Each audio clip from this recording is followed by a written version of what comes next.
The Right Side with Doug Billings.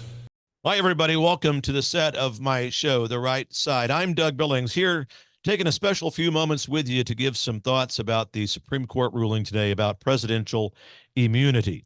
The coalition of immorality of Pride Month is over, and the reawakening to the ascendance of the America First, Make America Great Again movement is greeting us on this first day of July 2024. And I think it's appropriate that on the first day of the month in which we celebrate the birthday of America, we have the Supreme Court who ruled rightly so and gave us a victory that also helps us shed the shackles of a certain kind of tyranny.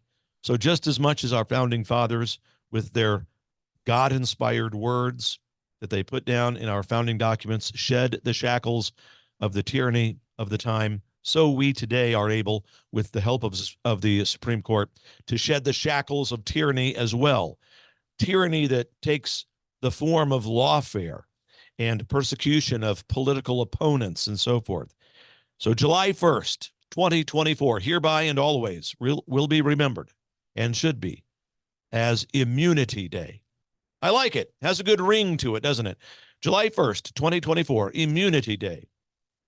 It upholds, this ruling does, our traditional American values and the intent of our founding fathers who intended us to live in a world, in a country, in a republic whereby each voice matters and that one party cannot suppress the views and the voice and the rights of another.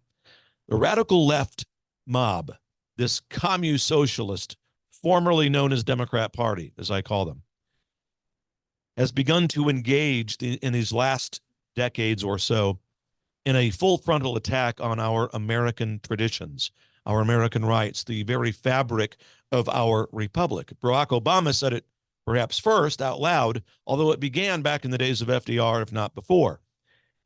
Obama said that the radical left liberal party wants to fundamentally transform America. He was not kidding.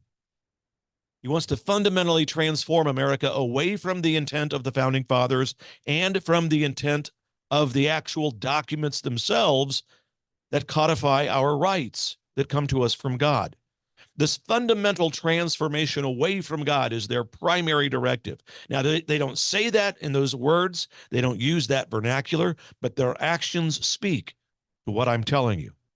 Eliminating God from their political platform, going after and engaging radical groups, radical philosophies about how people should obtain and search for and realize happiness in life. For example, the LGBTQ community, which represents 0.02% of our population, but you would never guess that from the loudness that we get from the legacy media and the members of the commu-socialist, formerly known as Democrat, Party themselves. They speak as if it's the majority of thought in this country. It's not. Far, far from it. But you see how they turn the tide of their party away from God and towards this idea that in transgender movement, for example, to find happiness, all you have to do is mutilate your genitalia.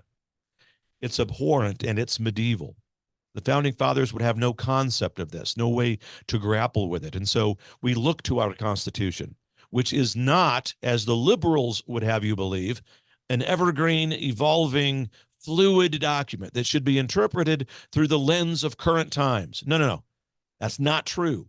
The Constitution is not an evolving document. It is static. And our task as current day patriots is to understand what is written in the Constitution and what is the intent of the founding fathers. In other words, the meaning of the Constitution only becomes clear, not through the lens of 2024, but through the lens of 1776 and through the lenses of the intent of the founding fathers.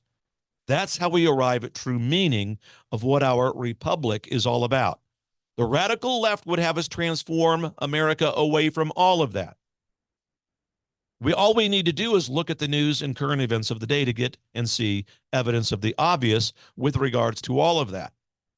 Example number one, the border. The illegal immigration problem is not accidental. It's not a collateral accidental piece of news that's happening just by accident. It's designed to happen on purpose. This was the first thing that Biden did. It's the first thing that Administrator Biden did when he ascended into the White House. Stopped everything that President Trump did with regards to the border. Number one, stop the border lockdown. Open it up. For several reasons, but two key reasons among them all is that they want this group of illegals to become part of their electoral base. And number two, and perhaps even more diabolical, they want these illegal immigrants to come in such numbers so as to dilute the American fabric, the American society, the American identity, to be diluted so that it would be easier to transform America fundamentally away from what the founders intended. This is obvious to anyone with any shred of intellect. Second Amendment, another example, although not in the news today as such, it will be and has been.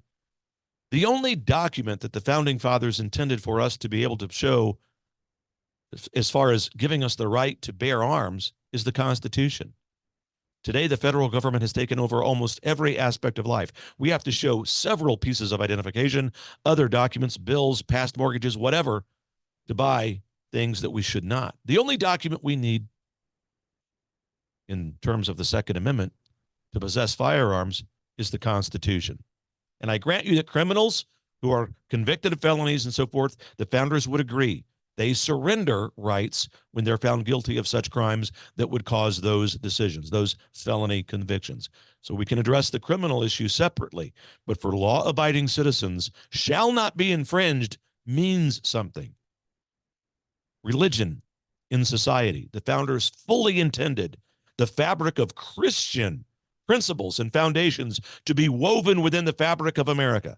Not Islam, not Hindu, Christian. And so the ruling in Louisiana, for example, is a good one to use with regards to what the founders intended and how the modern day Communist Socialist, formerly known as Democrat, Party would have us get rid of. The founders wanted religion to be part of our society. They didn't want us to be a religious government, but they wanted and expected Christian principles to be pervasive throughout our republic, including our public schools. Listen, all you have to do is go and research colonial American schools, early American colonial schools, early American state schools, public schools. The founders, every single one of them, even the most liberal among them, wanted the Bible, theology, Latin, English, science, the arts, civics, and so forth to be taught in public schools. We began to get away from that in the early 1900s. We conservatives lost the grip on our local levels of government and didn't become involved enough to curtail the massive liberal woke agenda that sprung forth upon us about 127 years ago. But now we're waking up. We're waking up to the nightmare, which is very real and purposeful, being cascaded down upon us by the radical mob in the elected class that is being accentuated through the radical left woke mob in the media. But we conservatives are waking up. Even John and Jane Doe on the streets of America, who may have voted for Administrator Biden, are walking around those streets of America today, shaking their head and saying, this isn't at all what I signed up for. And that's the very reason why multiple hundreds of millions of people, including Generation Z, Black Americans, Asian Americans, Latino, Hispanic, all major demographics coming towards the right side, coming towards support of President Trump by the multiple millions. Now, we have a task.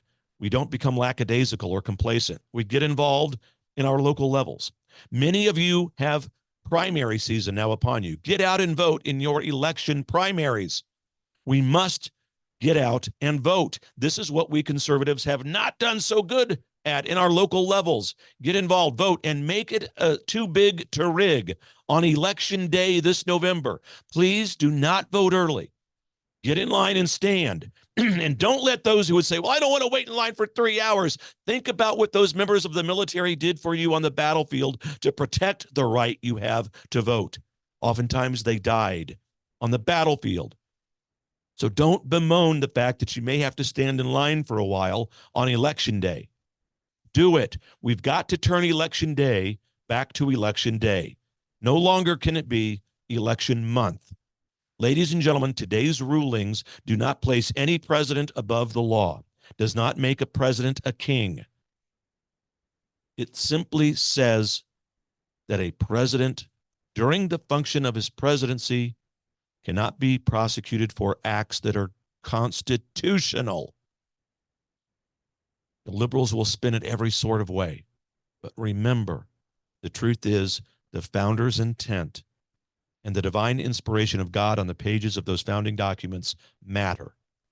And we interpret the Constitution through their eyes, the intent of the founders. The dawning and the reawakening of the divine providence of God is upon us. And I think in such a way that is much more significant even during the time of the founders. Believe it, ladies and gentlemen, for the Republic. Cheers. The Right Side with Doug Billings.